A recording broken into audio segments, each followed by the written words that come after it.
తెలంగాణలో విద్యా హక్కు చట్టాన్ని పగడ్బందీగా అమలు చేసేందుకు ప్రభుత్వం పటిష్ట చర్యలు తీసుకోవాలని హైకోర్టు సీనియర్ న్యాయవాది రాపోలు భాస్కర్ కోరారు.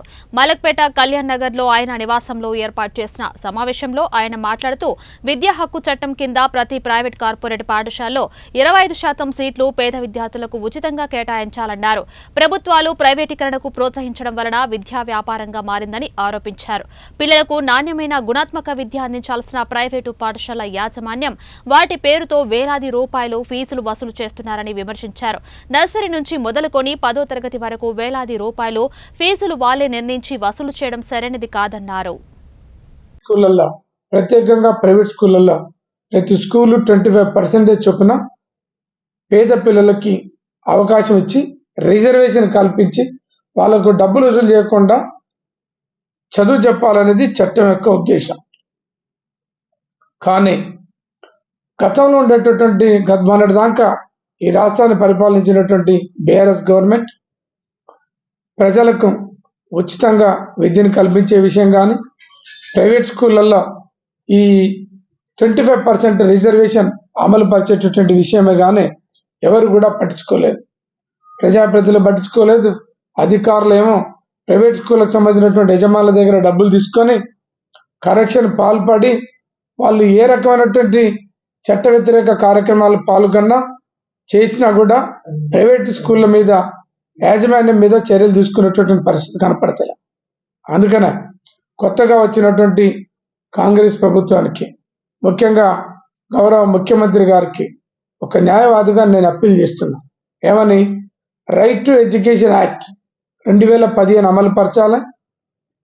చట్టంలో నిర్దేశించినటువంటి ప్రకారంగా ప్రతి ప్రైవేట్ స్కూల్లో తెలంగాణలో 25% చొప్పున అందరికీ పేద పిల్లలందరికీ కూడా ఉచితంగా చదువు చెప్పేటటువంటి పద్ధతులలో ప్రభుత్వ యంత్రాంగానికి పూర్తి డైరెక్షన్స్ ఇచ్చి పేదలందరికీ ఎస్సీ, ఎస్టీ, బీసీ, మైనార్టీ ఒకటేంటి అన్ని కులాల పేదలందరికీ కూడా 25% చొప్పున రిజర్వేషన్ కల్పిస్తూ వాళ్ళ దగ్గర డబ్బులు వసూలులలో సుమారు 32 లక్షల మంది విద్యార్థులు చదువుకోవడం అనేటువంటి జరుగుతుంది.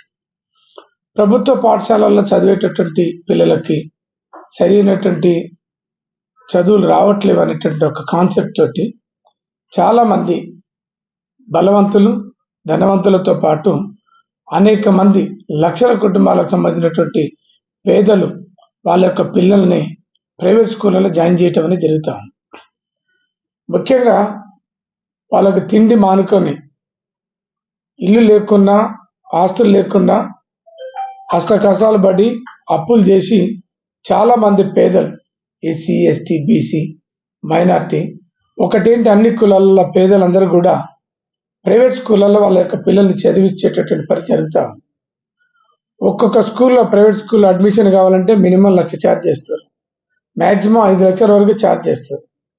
ఒక పిల్లకి, ఒక స్టూడెంట్ మీద ఒక సంవత్సరానికి 1 నుండి 2 లక్షల రూపాయల వరకు ప్రైవేట్ స్కూల్స్ వాళ్ళు డబ్బులు వసూలు చేస్తున్నటువంటి పరిస్థితి. దీంతో ఏంటంటే డబ్బులు కట్టలేక, ప్రైవేట్ స్కూళ్ళలో చదివించలేక మంచి ఉన్నతమైనటువంటి విద్యకు పేదలందరూ కూడా దూరం అయ్యేటటువంటి పరిస్థితి కనపడతాం. అయితే ఈ పేదలకు కూడా ప్రైవేట్ స్కూళ్ళల్లో అడ్మిషన్స్ కల్పించేటటువంటి ఒక అవకాశం ఇవ్వాలని 2015లో రైట్ టు ఎడ్యుకేషన్ యాక్ట్ అనేటువంటి ఒక యాక్ట్ని గతంలో ఉండేటటువంటి కేంద్ర ప్రభుత్వం తీసుకొచ్చి అన్ని రాష్ట్ర ప్రభుత్వాలకి ఆదేశాలు ఇచ్చింది.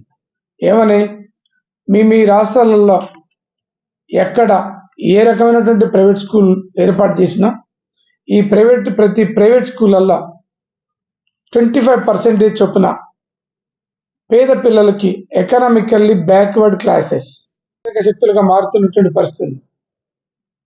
ఏ దేశమైనా సరే, ఏ రాష్ట్రమైనా సరే ఉచితంగా విద్యని, వైద్యాన్ని అందించగలిగితే మిగతా ఏ సబ్సిడీలు ఇచ్చినా ఇవ్వకున్న ప్రజలందరూ కూడా బతారు.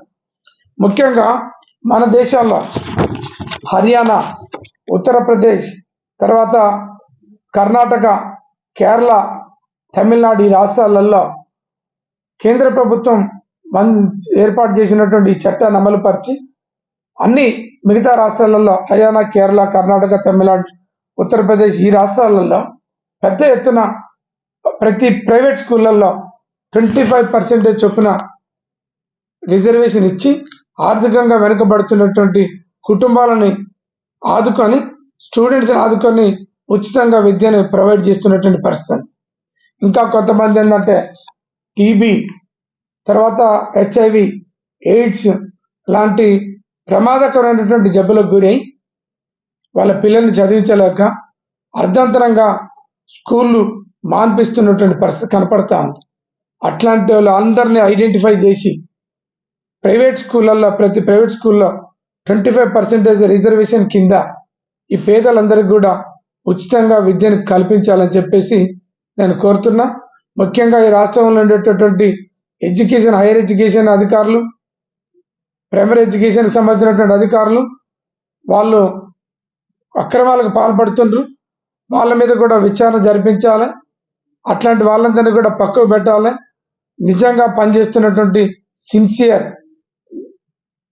ప్రభుత్వ అధికారులని వేదికల మీద తీసుకొచ్చి వాళ్ళందరికీ కూడా ఇట్లాంటి బాధ్యతలు అప్పచెప్పి ముఖ్యంగా ఈ తెలంగాణ రాష్ట్రంలో పేదలందరికీ కూడా ప్రైవేట్ స్కూళ్ళల్లో ఉచిత విద్యను కల్పించేటందుకు గాను చర్యలు